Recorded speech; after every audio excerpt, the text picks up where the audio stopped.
Hey, this is Mr. Janes. In this video, we'll be talking about different types of three-dimensional solids, and we'll leave surface area and volume to a different video. First, let's talk about the basic components of solids. All solids are made up of vertices, edges, and faces. A face is a two-dimensional plane or surface bounded by edges. The faces on the solid to the right are shaded in red. An edge is a one-dimensional segment where two faces intersect. The edges on the solid to the right are colored in blue. A vertex is a zero-dimensional point where three or more faces intersect. The vertices in the solid to the right are colored in green. At this point, pause the video and try to determine the number of vertices, edges, and faces for both of the two solids on the paper. The first one is called a triangular prism, and the second one is called a cone. Pause the video now. The answers will be up in 3, 2, 1. As you can see, there are 6 vertices on the triangular prism, 3 on the front base and 3 on the back base. There are 9 edges, 3 on the front, 3 on the back base, and then 3 more connecting the two bases for a total of 9 edges. And there are 5 faces. We've got the one of these bases here, this front base, this back base, and also 3 more faces called lateral faces. We'll talk about those later, for a total of 5 faces. The cone is a little more tricky to sort out. On the surface, it looks like it has one vertice on the top, one edge around the base, and 2 faces, one for the base and one for, I guess, this face kind of tapering up to the vertice. But actually, all of those are in question, because according to the definition, a vertex is where 3 or more faces intersect, and this vertice up for this cone is only where one face comes together and intersects. So perhaps that's not actually a vertex. What about the edge? Well, it turns out that an edge is supposed to be a segment, and a segment is straight. This is kind of like a circle. It's curved. So maybe there aren't any edges in a cone either. What about faces? Well, faces are a two-dimensional surface bounded by edges. And so, first off, maybe this bottom base isn't really a base because it's bounded by a circle and not an edge. And even this other face, this kind of curved face that tapers up, is not a plane, right? Planes are flat surfaces. They're not curved. So actually, if we stick to our definitions of vertex, edge, and face, it turns out that cone actually has no vertices, no edges, and no faces. The reason for all this confusion is because a cone is not what we call a polyhedra. But what's a polyhedra? Let's talk about that next. So, what's the difference between a polyhedron, a Platonic solid, and every other kind of solid? A polyhedron, or plural polyhedra, is a three-dimensional solid where all faces are planar or flat polygons. For example, all of the solids you see below are polyhedra because all of their faces are made of polygons. Triangles, pentagons, squares, as you can see over here with the cube.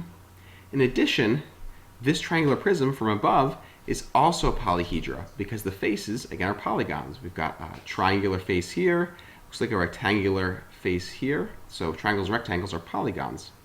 Remember, a polygon is any two-dimensional closed figure with straight sides, so the sides are segments.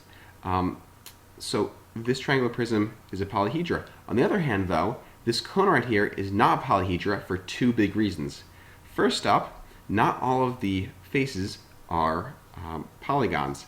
This circular base right here is not a polygon, remember? Because that circle is not made up of straight sides or segments. The second big reason that it's not a polyhedra is because not all the faces are flat or planar. This face up here, this face that tapers up to the vertex up top, is not flat, it's curved. So both because it's got a curved face and because it's got a face that's not a polygon, both ways it's not a polyhedron. A Platonic solid is a type of polyhedron where all the faces are congruent, regular polygons. Now, because it's a polyhedron, all the faces are already polygons, but on top of that, a Platonic solid demands that those faces are congruent, meaning they're all exactly the same, same size, same shape. They're also regular, they've got all equal angles and all equal side lengths. There are actually only 5 solids that fit this description of a Platonic solid. It's the tetrahedron with 4 triangular faces, tetra meaning 4, the icosahedron with 20 triangular faces, icosa meaning 20, the dodecahedron with 12 pentagonal faces, dodeca meaning 12, the octahedron with 8 triangular faces, octa meaning 8, and the cube, also known as the hexahedron, hexa meaning 6, for 6 square faces. Notice again how in all of these Platonic solids right here, all of the faces are exactly the same as all the other faces. They're all congruent. And all the side lengths and the angles of those faces are also congruent. In contrast, this triangular prism from above would not be Platonic solid. That's because not all the faces are congruent. The front face right here, this base is like a triangle, and this lateral face, the side one, looks like a rectangle. So that would not be a Platonic solid, but still a polyhedra. However, we can be more specific than just calling something a polyhedra, not a polyhedra, or a Platonic solid. So let's learn some vocabulary to name some more specific solids. A polyhedron with 2 parallel congruent bases is called a prism. As you can see here, we have one polygon. In this example, we've got hexagon, another hexagon here. Those 2 faces are called the bases of the prism. Notice how they're parallel. The other faces are called the lateral faces. And those are the ones that join those 2 bases together. So these, kind of around the outside, are called the lateral faces. Now, whenever we talk about a prism, we always name it by what the polygon is as the base. For example, this is a hexagonal prism. If it were a triangle, it would be a triangular prism. If it would be a square, it would be a square prism. Prisms can also be right or oblique. A right prism is where the lateral faces and the bases are perpendicular to each other or at a 90-degree angle, just like this right here. An oblique prism is when the lateral faces and the bases are not at a 90-degree angle. They're not perpendicular. They're not right. As you can see, it comes out slanted like this. That's an oblique prism. Here are a number of prisms, again named for the shape of their base. We have a triangular prism, square prism, rectangular prism, pentagonal prism, hexagonal prism, octagonal prism. You can see that there's an octagon base right here, all these lateral faces around the outside, and then another base up top right here. But what if we were to make the base a circle? Is there such thing as a circular prism? Since a circle is not a polygon, a prism is not a polyhedron, and actually we can't call it a prism. Instead, we call it a cylinder. A cylinder has 2 parallel, congruent circular bases. Just like before, we can have a right cylinder where the sides of that cylinder are perpendicular or at a right angle to the base, and an oblique cylinder where that angle is not 90 degrees, it's not a right angle, and it comes off slanted like this. Now, what would happen if we took either the prism and the cylinder, and instead of having 2 bases, we removed one of the bases and put in a vertex? What would those be called? A pyramid is a polyhedron with 1 base and 1 vertex. Here we have the base shown at the bottom of these 2 pyramids, and the vertex at the top is called the apex, right? It's almost like the point of the pyramid. Just like a prism, the other faces are called lateral faces, those faces that connect the base and the vertex. Just like a prism and just like a cylinder, we can have a right pyramid and an oblique pyramid. A right pyramid is where the vertex, or the apex, is directly above the center of the polygon below, whereas the oblique pyramid, the vertex is not above the center. It could be off the side or even not above the base in any way. Just as with prisms, pyramids are also named by their base. For example, here we have a triangular pyramid because it has a triangular base, a square pyramid with a square base, rectangular pyramid, pentagonal pyramid, hexagonal pyramid, an octagonal pyramid. Again, you can see this octagon base right here. The lateral faces all leading up to this vertex at the top, also called the apex. Octagonal base, lateral faces, apex.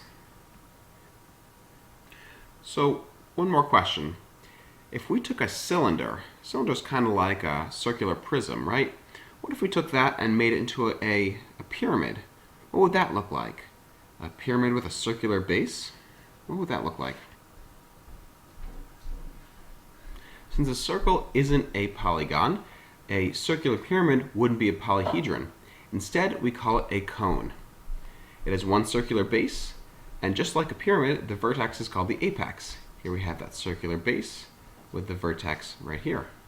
Just like all of the other shapes we've worked so far, they can be considered right or oblique. Again, right if the center of the circle is directly below the apex, and oblique if it is not. Another way you can tell that is if the segment from the apex down to the center of the circle forms a right angle with the circular base. If it doesn't form a right angle with the circular base, it's oblique. Our last solid to discuss is one that has no bases or vertices. Is it possible to create a polyhedron with no bases or vertices? It turns out that it is not possible to create a polyhedron with no bases or vertices. This is because a polyhedron has polygon sides, and we know polygons are made up of vertices or points and edges or segments. And you can't have a polygon without any vertices, so you can't have a polyhedron without any vertices either. But would it be possible to make a solid, maybe something that's not a polyhedron, with no bases or vertices? A sphere is a solid, but not a polyhedron, with no bases or vertices. You can tell it's not a polyhedron because it has a curved surface right here. However, a sphere is the set of all points equidistant from the center, right here. Just as a circle is all the points equidistant from the center in 2 dimensions on a flat surface, a sphere are all the points equidistant from the center in 3 dimensions, making it a solid. Remember, equidistant means equal distance. So all the points on the surface of the sphere are the same distance, or the same radius, from the center point. The 2 last vocabulary terms we need to know about solids have to do with slicing or cutting a solid that we've already talked about. The 2 terms are truncated and frustum. First, when a pyramid or cone is cut by a plane, thus removing the top portion, the solid is said to be truncated. For example, here we have a cone. We subtract or remove the top portion of the cone, and are left with this solid right here. We would call the solid a truncated cone. Here are 3 additional truncated hexagonal pyramid, a truncated cone again, and a truncated square-based pyramid. All have a plane slice taken out of the top, could be at any angle. A frustum is a type of truncated solid. When a pyramid or cone is cut by a plane parallel to its base, the solid is called a frustum. So for example, we have a frustum of a pyramid and a frustum of a cone. You'll notice they are very similar to the truncated solids, and in fact, they're a type of truncated solid. The big difference is that in a truncated solid, this slice can come at any angle. It could be a steep angle like you see here in this cone, or like you see here in this square-based pyramid. But a frustum, the slice has to be parallel to the base. And so you notice it seems to have this very flat top for the cone and the pyramid, whereas a simply truncated solid could happen at any angle. Again, the frustum is parallel to the base. There are a lot of vocabulary terms when it comes to solids, so let's recap some of them before we go. A prism is a polyhedra with 2 bases connected by a number of lateral faces. A pyramid is also polyhedra with 1 base and 1 vertex called an apex. All the connecting faces are called lateral faces. Cylinders and cones are a lot like prisms and pyramids, except they have a circular base, which means they will not be polyhedra. It might be a good idea to go back and label some of the parts of the solids in this diagram here. This ends the video on types of solids.